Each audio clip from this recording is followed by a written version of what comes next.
Добър ден от ресторана Масимо. Днес ще ви покажем как правим ние пица романа. Даже как я купуваме от Рим, от фабрика Ди Марко.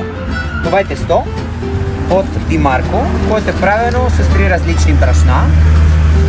Имаме брашно от соя, брашно оризово и твърдо пшеничко брашно. И зехтинево, естествено. Днес ще правим най-традиционна пица, която е с доматен сос. Бигуска моцарела,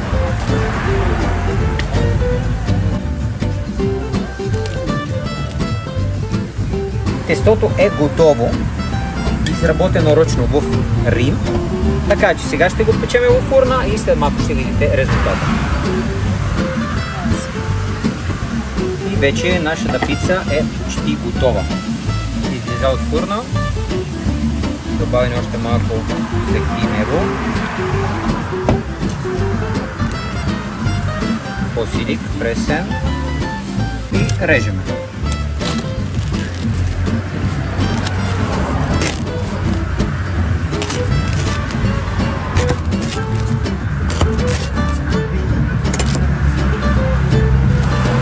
И ето как седи пица романа.